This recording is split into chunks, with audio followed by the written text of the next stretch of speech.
Hello, today this video we want to talk about teamwork and communication errors. I hope you guys all have enjoyed the video so far. Actually, this is online course. It's really hard to know if you actually watch the video. But if you have any suggestions, please let me know. In this video, first of all, you can take a look at this case. It's a PDF posted on Canvas. It's about a wrong procedure surgery. And you can take a look how the doctor and describe how this event happened and what's being handled. But most importantly, look at how complicated the process can be, and also how teamwork and communication become so important and crucial to prevent errors such as this happen. And there are many issues in a teamwork environment. Of course, these are the listed things we're gonna talk briefly about. And if you're interested, feel free to do a little search on these things, and you can find articles talking about each of these things. Of course, the first thing is there's a hierarchy in a team. So you have to think about yourself. Like, this question is, do we work well in a team? Of course, like if you ask this question to yourself, unless you're really self-cautious. Otherwise, our normal answer should be, when we think about in the past, like, yeah, I think I work well in a team, right? And we always most likely to remember those successful moments, like we work well in a team. But we sometimes the bad teamwork are not so ideal teamwork will not be in our our memory. But when you ask these questions to the healthcare providers, these are different answers you can get. So this is actually from the studies the researcher asked in a surgical team, like different people on the surgical team, do they think they work well together? And it's no surprise, the doctors, the surgeons, most of them answers high, answers they work well. If you look at more of these red areas, means like those people think they red and orange, they think they have adequate or high teamwork together. And as you go down the hierarchy, surgical resident, consultant surgeons, consultant anesthesiologist, surgical nurse, anesthetic residents, and anesthesia nurse, then you see like it's become reducing. Oh, but you see like nurse, it depends on how you add up this area, but you can see like not everyone on the team, they think they work well together in the same way. So, and those people higher up, usually they think they work well because, of course, when they say things, other people obey. So they think they have good teamwork, but in fact, the other people just don't want to say anything because it's a hierarchy situations. And these terms, authority gradients, is describing this hierarchy. So it's just like how far you are from the top person in your organizations, like how far from me as assistant professor in the College of Health Sciences away from President Capelouto in University of Kentucky, right? So there's several layers of the leadership between me and President Capelouto. So when you think about in a healthcare setting, you are mostly most of you are working in healthcare now, so you can think about how in your organization structure, like you have your boss and your boss has their boss, and then they have their boss until all the way up, right? So, and this is good, to some degree it's healthy, so you can make sure like this organization can function well. If you don't have this hierarchy, this authority, and you can report being accountable to your work, then there will be nothing happens. So it's good.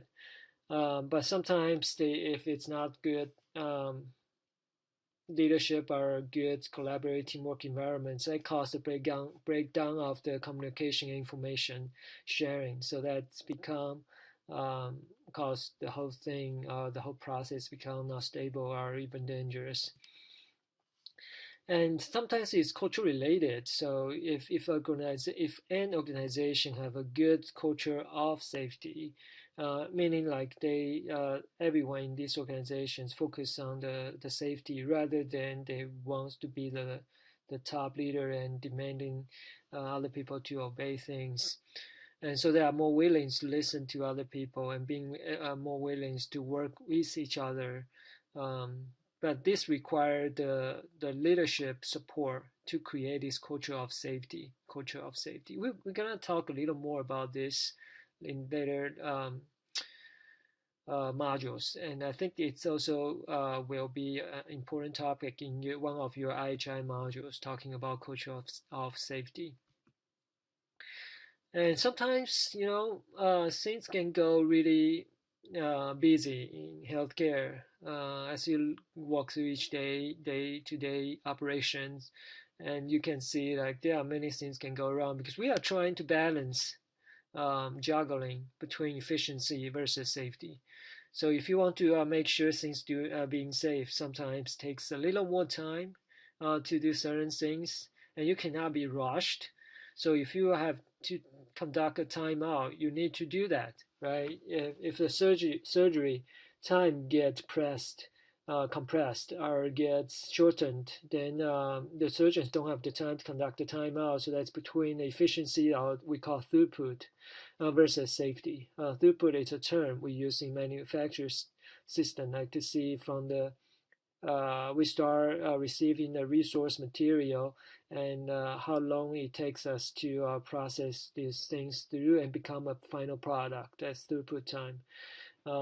Then in healthcare, that's similar, like patient coming in, checking, and then how long the patient can receive surgery or can be recover and can be discharged, and those all can be considered. You can use this term throughput time. So it's a balance, constant balance. And communication strategy, there are several communication strategies can help the teams have better communications, such as SBAR. And there are some structured communication approach, checklists, and debriefing. Of course, these are like you can acknowledge the shortcoming, encourage the speaking up. So it really needs everyone on the team have the same idea. So if you're working a team or if you are leading several teams, leading your own teams, make sure you um, teach them or help them understand different communication strategies. Some of these things you need to create a standard protocol in your organizations to make sure those standard communication ways are being performed. One of those examples, like SBAR and the COS. COS is it stands for concern, uncomfortable, and safety words.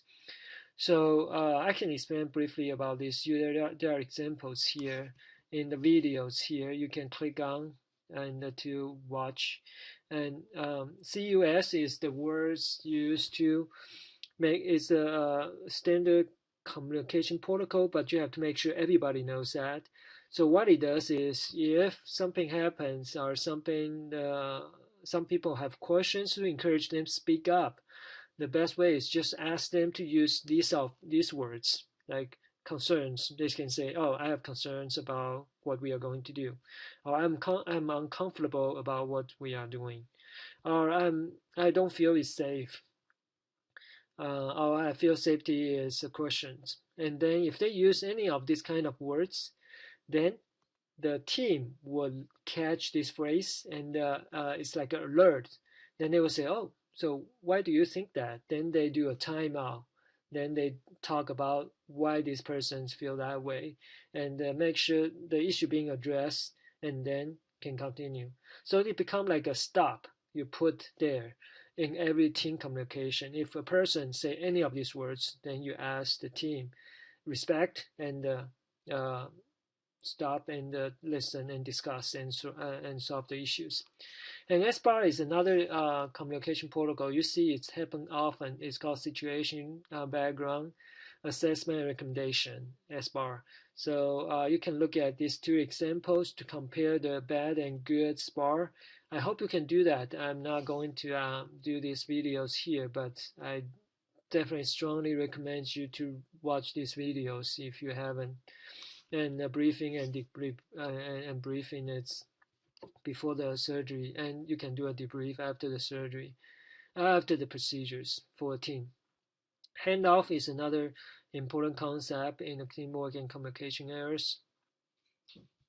And there are two types of handoff: patient-related and provider-related. Patient-related usually is transfer the patients from one place to another, from one provider to another, and such things such as discharge and move from the acute care settings to more recovery rehab setting. And provider related handoff, the patient stay there but you change provider, like each handoff between shifts that can be considered as provider related handoffs. In terms of the provider related handoff, you can imagine if you have more handoff, which means like the length of shifts is shorter. So one, like if you change from 12-hour shift to 8-hour shift, the handoff will be from like 2 times a day become 3 times a day, things like that, right? So you have, wait, so 12 hours, that's 2 times a day, and 3 times a day change to 2 times a day.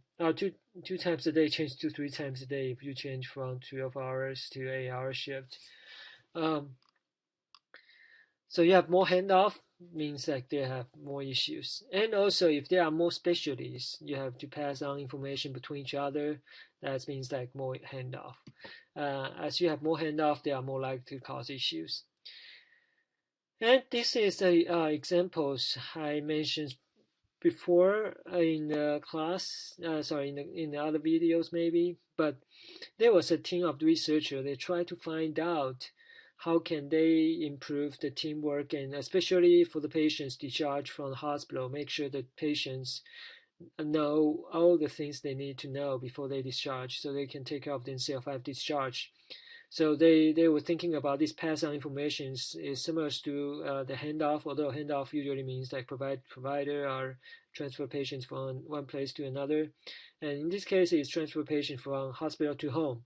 And you need to make sure patients, after they're going home, they know what to do because they become part of the care team for themselves when they are discharged home.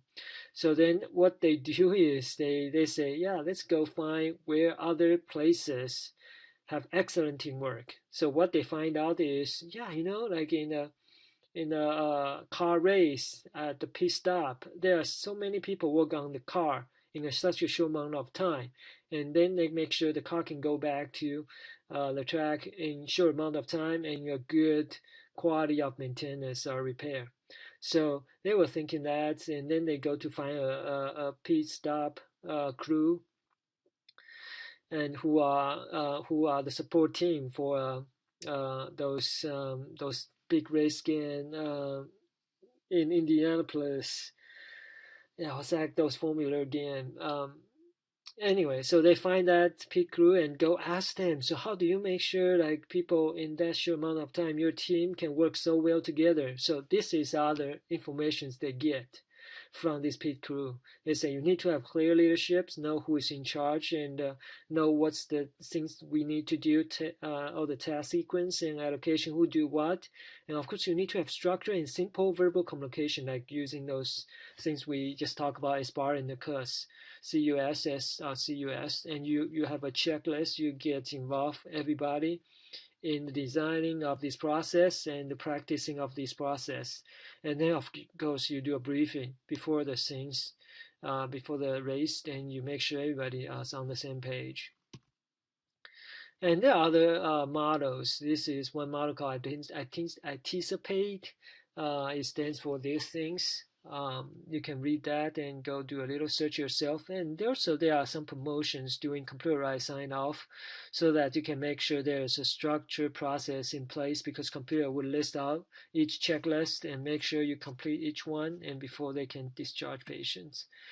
And readback is another way. It's a communication protocol too, using aviation and restaurant, right? So when you when you were told something, then you read back about the things the other party tell you. Make sure this is correct. Like, as a doctor, are you saying like we are prescribing, we are administration this kind of drug to this patient?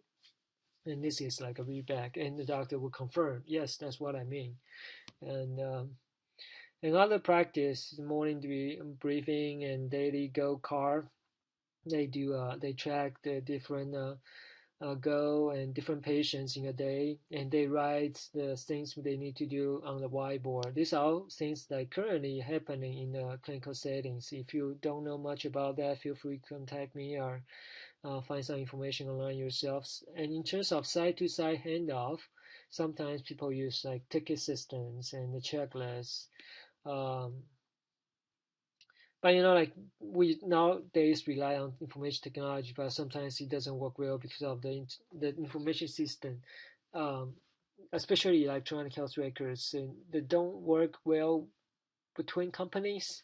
So that's become some issues. People are in the process of solving those. Make sure in EHR are more interoperable, um, so they can talk to each other, work with each other, have a good handoff of information from one hospital using one type of one brand of the EHR and goes to the other brand of the EHR.